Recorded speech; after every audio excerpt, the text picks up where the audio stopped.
Hello, this is Mrs. Hall. I'm going to be reading document B titled Black Codes. Again, this is a modified version. In the years following the Civil War, many southern states and cities passed black codes. These laws laid out what freed blacks were and were not allowed to do. The document below, passed July 3, 1865, is a black code from Opelousas, Louisiana.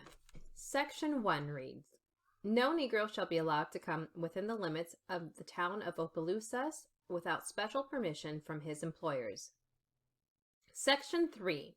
No Negro shall be permitted to rent or keep a house within the limits of the town under any circumstances.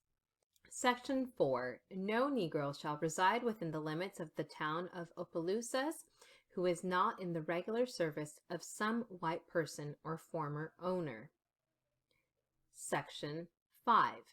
No public meetings of Negroes shall be allowed within the limits of the town of Opelousas, under any circumstances, without the permission of the mayor or president of the board of police. This, however, does not prevent the freedmen from attending the usual church services. Section 7. No freedman who is not in the military service shall be allowed to carry firearms or any kind of weapons within the limit of the town of Opelousas without the special permission of his employer, in writing and approved by the mayor or president of the board of police. Section 11. All the foregoing provisions apply to freedmen and freed women. Source: Black Code from Opelousas, Louisiana, July 3, 1865. Vocabulary: reside, which means to live in.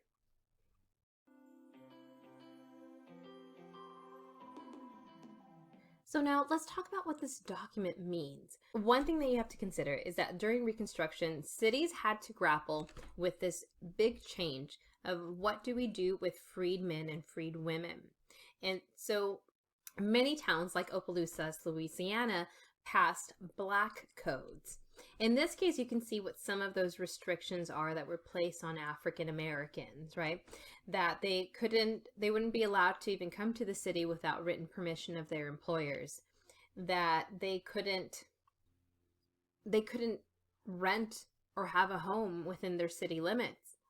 The only way that freed men or freed women could reside in the city of Opelousas is if they were residing with a white person to whom they provided services to. And the only way that they were to be allowed to even be in the town is if they had written permission from the mayor or the board of police in order to be able to do so. However, there was one exception, that the only way that African Americans could come together in groups was if they were getting together for a church service. They weren't allowed to carry weapons, again, unless it was for their job because somebody's requiring them to. And if that's the case, they had to have written documentation to be able to do that. And then lastly, Section 11 says that this applies both equally to men and women. So it wants to make that specific distinction. This paints a picture of how cities are handling the issue of freed men and freed women. And in this case, you would get the sense that the city of Opelousas does not want any freed African Americans there unless they're providing services for somebody else.